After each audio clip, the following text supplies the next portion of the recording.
আপনি কখনো কি ভেবেছেন একজন মেয়ে কখন কোনো ছেলের পিছনে পাগল হয়ে যায়? প্রশ্নটা যতটা সহজ মনে হয় আসলে ততটাই গভীর, কারণ এর উত্তর কথাই না বরং আচরণে লুকিয়ে আছে। আপনি সবসময় এটাই শুনে এসেছেন, ভালো মানুষ হও, সময় দাও, অ্যাটেনশন দাও, তাহলেই সব ঠিক হয়ে যাবে। কিন্তু সত্যিটা হলো এখান থেকেই বেশিরভাগ মানুষ হেরে যায়, কারণ অ্যাট্রাকশন কখনো চেষ্টা করে তৈরি হয় না। অ্যাট্রাকশন তৈরি হয় প্রভাব থেকে, আর প্রভাব তখনই তৈরি হয় যখন আপনি সামনের মানুষটার মনে একটা জায়গা করে নিতে পারেন।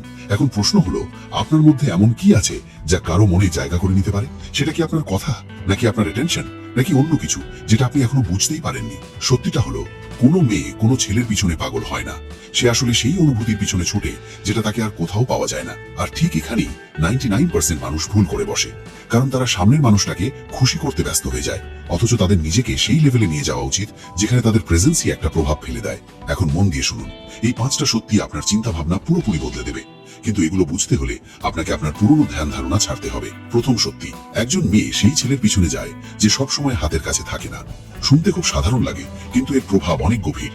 আপনি যখন সবসময় থাকেন, সবসময় সাথে সাথে রিপ্লাই দেন, সবসময় প্রস্তুত থাকেন, তখন আপনি আসলে কি তৈরি করছেন? সাধারণত্ব। আর যেটা সাধারণ হয়ে যায় সেটা আস্তে আস্তে অবহেলিত হতে শুরু করে, কারণ মানুষের স্বভাবই এমন, যা সহজে পাওয়া যায় তাকে হালকাভাবে নেওয়া। এবার উল্টোটা ভাবুন, এমন একজন মানুষ যে সবসময় অ্যাভেলেবেল না, যে সব কথায় সাথে সাথে রিয়াক্ট করে না, যে নিজের সময়ের মূল্য বোঝে, সে আসলে কি তৈরি করে? একটা অভাব। আর মানুষের মন সবসময় সেই অভাব পূরণ করার চেষ্টা করে। এই জন্য কোনটা সবসময় কাছে থাকে সেটা মনে থাকে না, আর কোনটা মাঝে মাঝে দূরে থাকে সেটাই মাথায় গেঁথে যায়। এবার এটাকে নিজের জীবনের সাথে মিলিয়ে দেখুন। আপনি যত বেশি সামনে থাকবেন তত বেশি সাধারণ হয়ে যাবেন, আর আপনি যত বেশি নিজের প্রেজেন্স কন্ট্রোল করবেন তত বেশি গুরুত্বপূর্ণ হয়ে উঠবেন। দ্বিতীয় সত্যি, একজন মেয়ে সেই ছেলের পিছনে যায় যাকে হারানোর ভয় থাকে। কথাটা কঠোর শোনালেও এটাই সত্যি। যাকে হারানোর কোনো ভয় থাকে না তাকে মানুষ হারিয়ে ফেলে, আর যাকে হারানোর ভয় থাকে তাকে যত্ন করে ধরে রাখে। এখন নিজেকে জিজ্ঞেস করুন, আপনাকে কি হারানোর ভয় আছে, নাকি আপনি সবসময় হাতের কাছে অ্যাভেলেবেল? আপনি যদি সবসময় অ্যাভেলেবেল থাকেন তাহলে আপনি একটা অপশন মাত্র, আর অপশনের কখনো দাম থাকে না। কিন্তু যদি আপনার নিজের একটা ওয়ার্ল্ড থাকে, নিজের গোল থাকে, নিজের জীবন থাকে, তাহলে আপনাকে হারানোটা কারোর জন্য একটা ক্ষতি হয়ে যায়। আর যেখানে ক্ষতির ভয় থাকে সেখানে ধরে রাখার ইচ্ছাটাও মজবুত হয়ে যায়। এই কারণেই মানুষ সেই ব্যক্তিকে ধরে রাখে যাকে হারানো সহজ নয়। এবার একটু থেমে ভাবুন, আপনি এখন কোন জায়গায় আছেন? আপনি কি সেই মানুষ যে সবসময় থাকে, নাকি সেই মানুষ যার অভাব অনুভব করা যায়? কারণ পার্থক্যটা এখান থেকেই শুরু হয়। এখন যা বলবো তাই পুরো ব্যাপারটাকে আরো গভীর করে দেবে, কারণ এতক্ষণ আপনি শুধু বাইরের আচরণটা বুঝেছেন। এবার আপনি মনের ভিতরের খেলাটা বুঝবেন, আর সেটাই ঠিক করবে কেউ আপনাকে মনে রাখবে নাকি ভুলে যাবে। মনে রাখুন, অ্যাট্রাকশন তৈরি করা যায় না, এটা জন্ম নেয়। আর এটা তখনই জন্ম নেয় যখন আপনি নিজেকে এমন একটা লেভেলে নিয়ে যান যেখানে আপনাকে উপেক্ষা করা সহজ হয় না। এখনো 3টে সত্যি বাকি আছে, আর সেগুলোই পুরো ব্যাপারটাকে সম্পূর্ণ করবে। এতক্ষণে আপনি বুঝেছেন শুধু ভালো মানুষ হওয়াটাই কাউকে আকর্ষণ করার জন্য যথেষ্ট নয়। এটাও বুঝেছেন যে সবসময় অ্যাভেলেবল থাকলে আপনি সাধারণ হয়ে যান। আর এটাও, যাকে হারানোর ভয় থাকে তাকে মানুষ সহজে ছাড়ে না। কিন্তু এতক্ষণ আপনি শুধু বাইরের আচরণটা দেখেছেন। এবার সময় সেই গভীরতা বোঝার যেখান থেকে আসল অ্যাট্রাকশন শুরু হয়। কারণ অ্যাট্রাকশন চোখ দিয়ে নয়, মন দিয়ে তৈরি হয়। আর মনে সেটাই থেকে যায় যেটা অসম্পূর্ণ থেকে যায়, যেটা পুরোপুরি বোঝা যায় না, যেটা বারবার ভাবতে বাধ্য করে। তৃতীয় সত্যি, একজন মেয়ে সেই ছেলের পিছনে যায় যে তার মনে অসম্পূর্ণ থেকে যায়। মানুষের মন একটা অদ্ভুত নিয়মে চলে।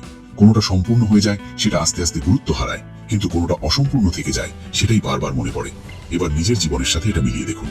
আপনি যখন সব কথা খুলে বলে দেন, প্রতিটা প্রশ্নের উত্তর দিয়ে দেন, প্রতিটা ইমোশন সাথে সাথে দেখিয়ে দেন, তখন আপনি আসলে কি করছেন?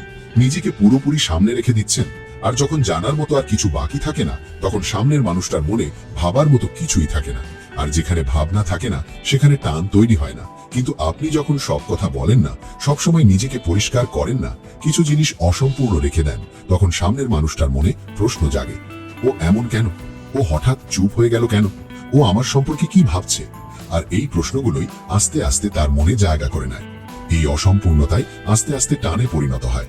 মনে রাখবেন, আপনি কাউকে আপনার কথায় বাঁধেন না, আপনার অসম্পূর্ণতায় বাঁধেন।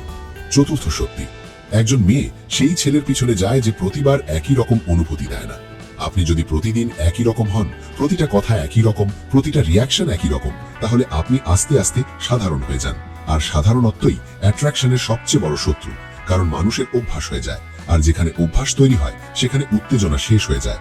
কিন্তু আপনার সাথে যদি প্রতিবার একটু আলাদা কিছু অনুভব হয়, কখনো আপনি শান্ত থাকেন, কখনো একটু দূরে সরে যান, কখনো একটু গম্ভীর হয়ে যান, তাহলে আপনি আসলে কি তৈরি করছেন? একটা এক্সপিরিয়েন্স। আর মানুষ এক্সপিরিয়েন্সের সাথেই জুড়ে যায়। সে সেই মানুষের সাথেই থাকতে চায় যার সাথে তার নতুন কিছু অনুভব হয়। এই কারণেই মানুষ সেই মানুষকে ভুলে যায় যে সবসময় শুধু ভালো ছিল, কিন্তু সেই মানুষকে ভুলতে পারে না যে তাকে কিছু আলাদা অনুভব করিয়েছিল। এখানে একটা কথা খুব স্পষ্ট করে বুঝে নিন, এটা কোনো ট্রিক না, কোনো অভিনয় না, এটা আপনার স্বভাব হয়ে উঠতে হবে। আপনার ভিতরে গভীরতা থাকতে হবে, ভারসাম্য থাকতে হবে, তবেই এই প্রভাব তৈরি হয়। এবার নিজেকে একটা প্রশ্ন করুন, আপনি কি এমন একজন মানুষ যাকে কেউ ভুলতে পারে না, নাকি আপনি এমন কেউ যে কিছুদিন পর সাধারণ হয়ে যায়? কারণ এখান থেকেই পার্থক্য শুরু হয়।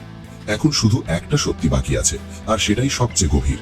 সেটাই ঠিক করে দেয় কেউ আপনাকে শুধু পছন্দই করবে নাকি আপনাকে ছাড়া থাকতেই পারবে না। মনে রাখবেন, অ্যাট্রাকশন বাইরে থেকে আসে না, এটা ভিতর থেকে বেরিয়ে আসে। আর আপনি যখন ভিতর থেকে বদলান, তখন পৃথিবীর ব্যবহারও বদলাতে শুরু করে। পঞ্চম সত্যি, একজন মেয়ে সেই ছেলের পিছনে পাগল হয় যে তাকে তার নিজের সাথে পরিচয় করিয়ে দেয়। প্রতিটা মানুষের ভিতরে একটা আসল রূপ লুকিয়ে থাকে, এমন একটা রূপ যা সে পৃথিবীকে দেখাতে চায় কিন্তু ভয়ের কারণে দেখাতে পারে না। এমন একটা চিন্তা, এমন একটা ইমোশন যেটা সে নিজের ভিতরে চেপে রাখে। এবার ভাবুন, যখন তার সামনে এমন একজন মানুষ আসে যে তাকে বদলানোর চেষ্টা করে না, জাজ করে না, ঠিক যেমন সে তেমন ভাবেই মেনে নেয়, তখন কি হয়? সে তার সাথে নিজেকে সত্যি অনুভব করে। আর মানুষ সেই জায়গা কখনো ছাড়তে চায় না যেখানে সে নিজে হয়ে থাকতে পারে। এখন বুঝুন, আপনি যদি শুধু ইমপ্রেস করার চেষ্টা করেন, তাহলে সামনের মানুষটা আপনাকে পছন্দ করবে। কিন্তু আপনি যদি তাকে আর আসল রূপে মেনে নেন, তাহলে সে আপনার সাথে সত্যিকারের ভাবে জুড়ে যাবে। এই কারণেই কিছু মানুষকে দ্রুত ভুলে যাওয়া হয়, আর কিছু মানুষ চিরকালের জন্য মনে থেকে যায়। এবার পুরো ব্যাপারটা একসাথে মিলিয়ে দেখুন। আপনি যদি সবসময় অ্যাভেলেবল না হন, যদি আপনাকে হারানোর ভয় থাকে, যদি আপনি কিছুটা অসম্পূর্ণ থেকে যান, যদি আপনি প্রতিবার নতুন কিছু অনুভব করান, আর সবচেয়ে গুরুত্বপূর্ণ, যদি আপনি সামনের মানুষটাকে নিজের মতো হতে দেন, তাহলে আপনাকে আর কিছু করার দরকার পড়বে না। মানুষ নিজে থেকেই আপনার দিকে আকৃষ্ট হতে শুরু করবে। শেষ একটা সত্যি, আপনি কাউকে জোর করে নিজের পিছনে আনতে পারবেন না, কিন্তু আপনি নিজেকে এমন ভাবে গড়ে তুলতে পারেন যাতে সে নিজেই আসে। এটাই পার্থক্য, যে পিছনে ছোটে তার আর যার পিছনে মানুষ নিজে ছোটে তার মধ্যে। এখন সিদ্ধান্ত আপনার। আপনি কি সেই মানুষ থাকবেন যে সবসময় চেষ্টা করে যায়, নাকি সেই মানুষ হয়ে উঠবেন যার পিছনে মানুষ নিজে থেকেই হাঁটতে শুরু করে? কারণ শেষ পর্যন্ত অ্যাট্রাকশন তৈরি হয় কথায় না, এক্সপিরিয়েন্সে। আর সেই এক্সপিরিয়েন্সই মনে থেকে যায়, যেটা মন আর হৃদয় দুটোকেই ছুঁয়ে যায়। আপনি যদি এটা বুঝে যান, তাহলে আপনাকে আর কারো পিছনে ছুটতে হবে না, কারণ মানুষ নিজে থেকেই আপনার দিকে আকৃষ্ট হতে শুরু করবে। আর এটাই সেই সত্যি যা কেউ আপনাকে বলে না। ভিডিওটা ভালো লাগলে লাইক করুন।